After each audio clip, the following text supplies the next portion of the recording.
Hello po, magandang hapon. Ayan, update po tayo dito sa 3 row house na ginagawa po namin sa Phase 6. 3 row house na magkakatabi. Ayan po. So, nung mga nakaraang araw po, hindi ako makapag-update gawa ng tinamaan ako ng ubot sipon. Tsaka sakit ng lalamunan ko. Tahol ako ng tahol. Ayan nga po. Naambunan din po kasi ako nung Saturday. So, hindi ko alam na aabot ng ganito. So, ito na po yung update natin. Si worker ko may update siya pero picture lang.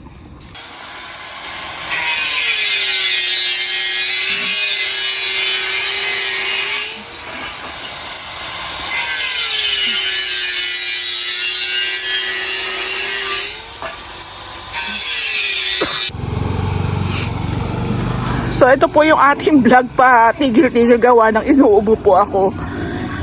So, ito pong ating front extension. Kada isang unit, may 2 ilaw lang po siya. Yung pangatlong poste po, is hindi na namin nilagyan. So, 2 poste dito sa may main door, meron. Doon din, meron. Doon din. So, may kanya-kanya po siyang ilaw. May kanya rin siyang harang. May kanya-kanya rin po siyang inside gutter o alulod. Ayan. So, ito po yung sinasabi ko sa inyo na sa house makeover po. Hayaan nyo po kaming dumiskarte kasi yung gawang pang 1 lingguhan, 2 lingguhan, kaya nilang kuhanin ng ilang araw lang. Kasi nga po, may sinusundan na silang pattern sa paggawa. Kaya madali na lang po yan sa kanila. So okay din po yung nagawa na rin natin yung ating front extension para yung PVC roof doon hindi po masyadong malapad po kasi yung PVC roof. So kung maipupwesto na natin, wala nang mga paharang-harang na ibang materyales doon. So, pagdating po dito, ay, pag gano'n parang tagal yung bumong. No? so na-amaze lang ako kasi ang bilis ni Ray gumawa. Si Ray po kasi pag gumawa yan, may kasamang diskarte, yung may kasamang common sense. Ayan. So, alam nyo naman dito sa Phase 6, parang si Ma'am pa lang yung nagpapagawa. Hopefully, hindi sitahin yung aming harang sa side. Ayan, di ba? Nakakaloka ba mamaya? O bukas, meron na namang sita-sita yan. So, let's see by tomorrow kung merong pagsisitang mangyayari. So, according po kay Ray, after po atang marupingan dito sa my front extension, isusunod naman po yung pag-roofing dito sa likod. Ayan. Ito po yung sinasabi ko sa inyo na gusto na namin siyang maikabit dito, maipwesto para mabawasan na po ng malalaking materyales, hindi na rin po siya madumihan, magasgasan o masira. So si Ray po kasi siya po yung may plano, siya po yung in charge sa kung ano yung mga uunahin tsaka ihuhuli. So after po sa front extension, isusunod na po yung pag-roofing dito sa may likod. Ito nga po, tingnan nyo, may marka na tayo dito. Ibig sabihin, ikakasa na yan. So ako po, proud to say na iba po talaga ang galawan ng Ray House Makeover pagdating po sa renovation. Kasi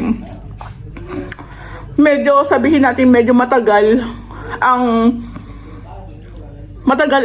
itong area na to. Halimbawa, matagal dito. Pero pag ginawa po yan, kaya nilang kuhanin ng 1 araw, 2 araw lang. So, yun po yung sinasabi ko sa inyong sa Ray House Makeover po is more on diskarte talaga. May kasama yung diskarte. Kaya tiwala lang po, tiwala lang. Kasi sa totoo lang, ako, hindi ako nagsisinungaling. Kung mapapanood nyo yung vlog, totoo naman po marami kaming projects, pero we can manage naman, diba? Hindi naman namin yan kukunin kung hindi namin kaya, diba? Ito po yung sinasabi ko sa inyo na yung gawa po namin is by process, hindi po pwedeng sabay-sabay. Katulad po dito, hindi pa tayo pwedeng mag-tiles, diba? So, dito, sa mga susunod na araw, maglalagay na po kami ng counter slab para sa kitchen. Tapos magbabaklas na po kami once na nalagyan na namin ng roofing. So mga ganun po. So hindi ko lang po alam kung anong mas prepared ni ma'am gamitin. Deco stone o tiles o baka combination. Ito naman po panghuli pa naman yan. Pwede pa yan ni ma'am ma-figure out katagalan habang nabubuo na po yung unit. Abot ba lang dito? Pwede naman po yan ipanghuli na natin. Nagamit din po pala tayo ng 2x6 para po yan sa may para po yan sa may inside gutter, para nakatago po yung ating gutter. So buti na nga lang dalawa lang na order namin kasi sakto na yan dalawa.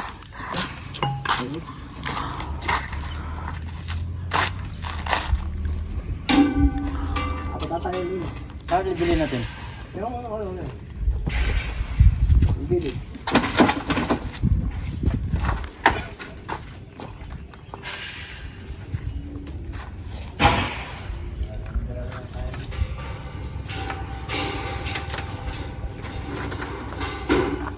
Yan sa may pinto. Diyan. Saka doon. No. Dito. Abot yun. Yan yung Yeah. Ay, oo nga. Yung roofing pa ganun. Pag ganun nga yung bubong ni Lumina. Kakailalim ka? Oo. Okay naman. Yan na yan. Okay. Ilalim ka, nagkuha? Oo. Ilalim mo. Tama? Oo. Subukan mo libyan yung Bubong? Yung cutter na labina, yung cutter na Oo. Akit ka dyan dyan. Balikin mo dulo, balikin mo dulo. Sige. Kaya pato ka dyan. Tatawa-tawa ba yaw? Wala sa libyan. Hindi yung mga sa atin. Oo. Ano yung mga ano? Yan dyan yung ilalim lang, Jer, ilalim. Yan. Oo. Oo.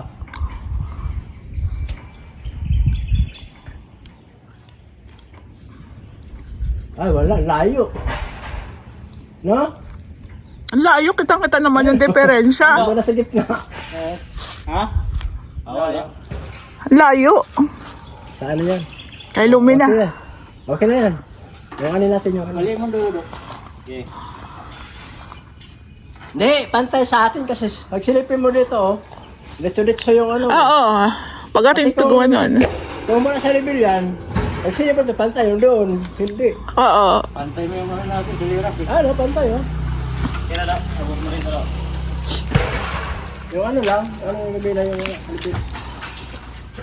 Ay, wala, kinakita dito Lumalong yung Kitang-kita naman. kasi dito, malaki yung yung pausli, dumikit na. Dumikit na. Ano, kapit mo rin daw? Takpan ba ito dito din? Ha? Ito takpan.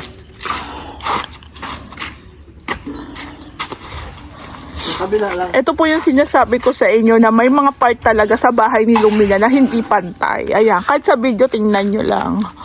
So, nilevel po namin yung roofing pero pagdating po dito is medyo malaki yung diferensya. Ayan, tingnan nyo doon. Dito konti na lang po yung nakikita natin.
Ilan?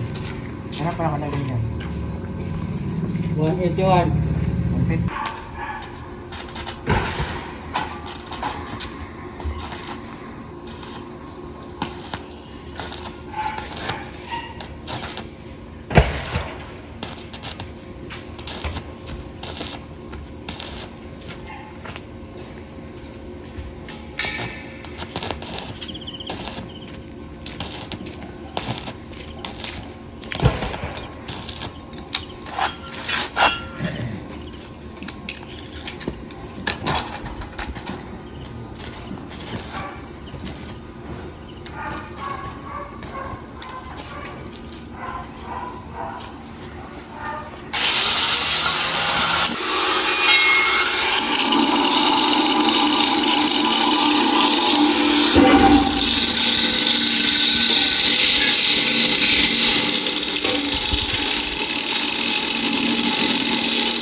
Hindi yan. Sabay na yan.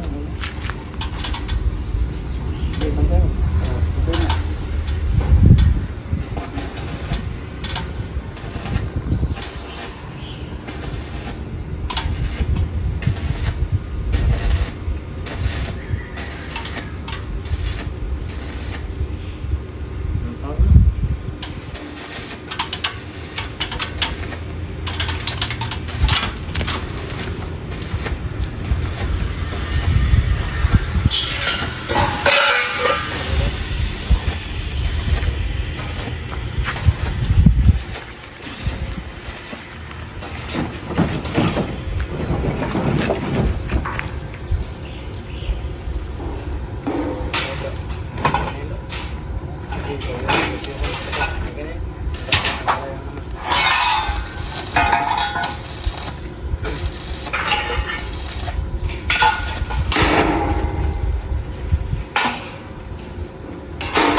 Pantay na yan?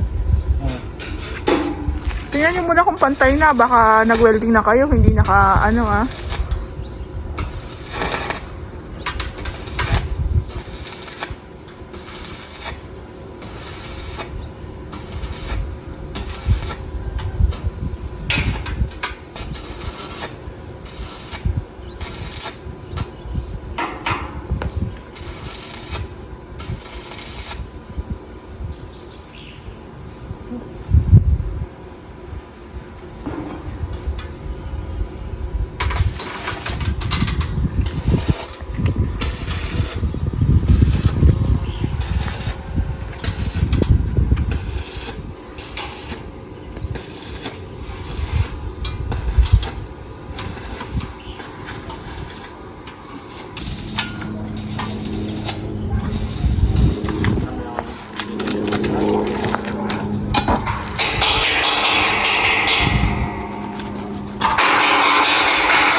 Hello po, magandang hapon. Today is Saturday po. Saturday, pumunta po kami ni Ray sa All Home. Dapat hindi po ako mag-update kaso ayun nga po, syempre nakakamiss yung halos araw-araw mong ginagawa.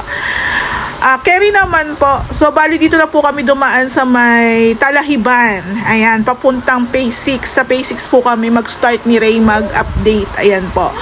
Ito po yung tinatawag nilang Etch. Ayan. So, ito po yung Talahiban. Dito po minsan ginaganap yung mga Zumba. Ayan. Meron din po mga food stall dito pagdating ng hapon. Ayan. So, marami po dyan nagwo-walking. So, pagliko po dito, papasok na po ito ng Carissa. Ayan. Diyan sa may mga puno-puno na yan. So, yung papunta po ng Phase 4 tsaka Phase 6, dito po sa may malaking puno. Liliko po tayo dito. Ayan.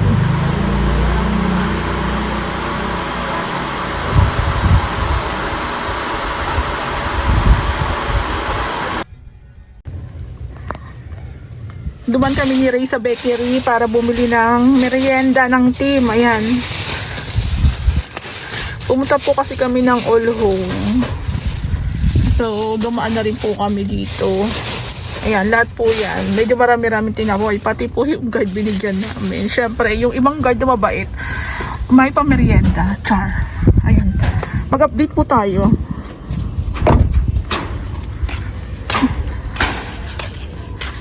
So, bali kagahapon po, hindi po nakagawa ang team kasi umaga pa lang. Sobrang lakas na ng ulan.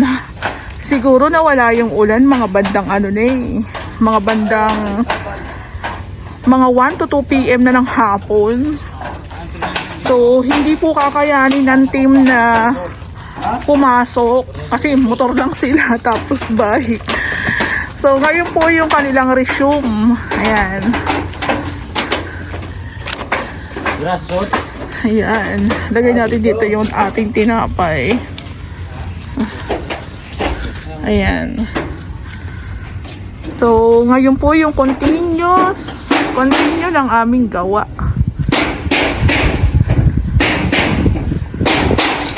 So, nailagay na po pala yung inside gutter. Ayan. So, sakto lang din yung ating 2x6. Dinugtong na lang namin. Sakto dalawang piraso. Siguro may sumobra konti lang din talaga. Ayan. So maglalatag na rin sila ng insulation. Insulation muna bago yung roofing. So pag ganyan pong malakas ang ulan, masama ang panahon, tapos hindi nakakayaning makapasok dahil malayo din, matik po yun, absent sila.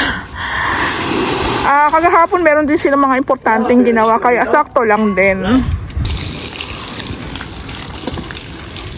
Ayan, nag-water leak test tayo. Hindi makarating doon, mabuk ka agad dito.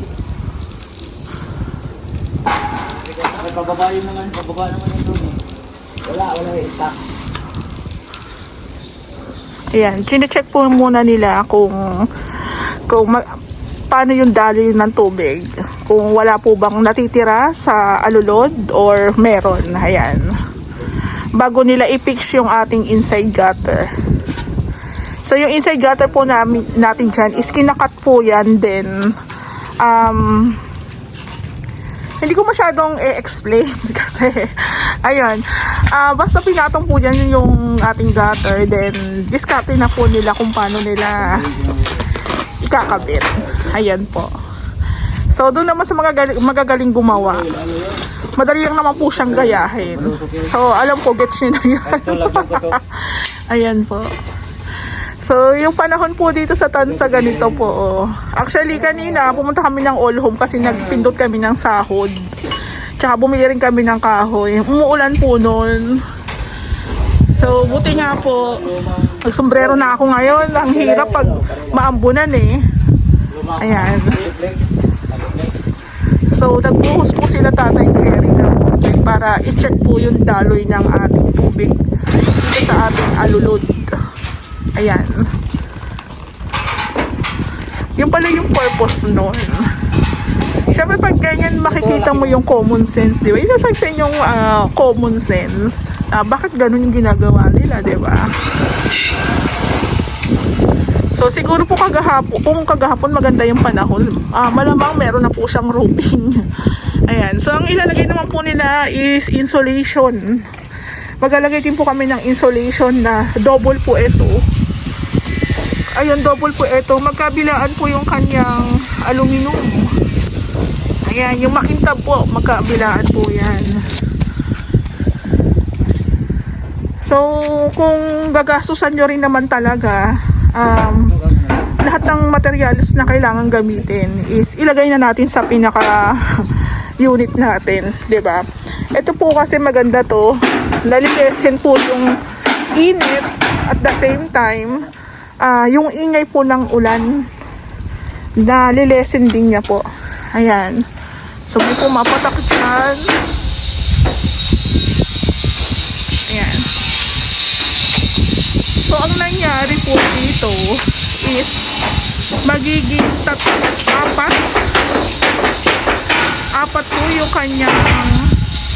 apat po yung kanyang alulod. Ayan. Hindi naman po kasi pwedeng porkit isang unit lang to is isa lang. Baka naman po pag napuno yung ating alulod, hindi kayanin ng isa lang. So kailangan separated per unit, meron tayong alulod. Ayan. So maganda rin yung idea nila na apat, 'di ba? Para kahit saan yung bagsak ng tubig, ng ulan, meron siyang lulusutan. Pwede doon, pwede dito, pwede dito, pwede dito, pwede kang mamili. Ayan. So siguro after na matapos yung aming pag-roofing, baka naman po yung paglalagay naman po ng counter slab para sa mga unit. Yun naman po ang gagawin nila. Tulad po niyan, parang masama ang ating panahon, paulan-ulan, baka ganun po yung magiging diskarte namin. Pero kung halimbawa naman okay naman, baka unahin po namin yung roofing sa likod naman. So yun po yung nababanggit sa akin ni Ray na option niya na isusunod.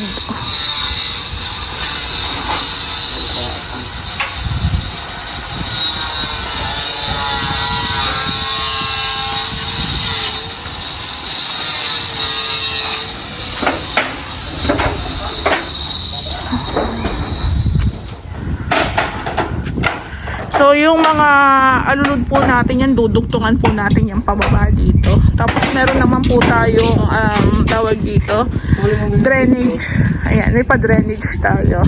Then according kay ma'am, maglalagay din po tayo ng plant box. Plant box, ayan po.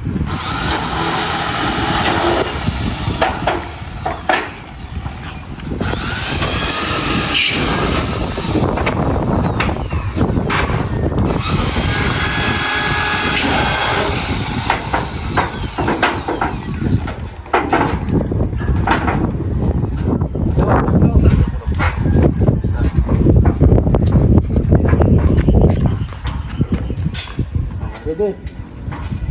Ribit daw. Ribit. Yung ribet.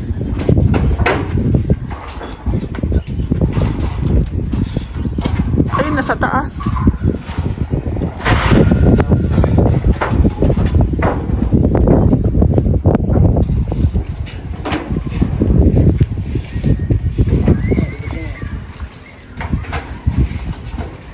Jer, itulak mo ito, Jer. Bago. Pag-tigilan nyo lang.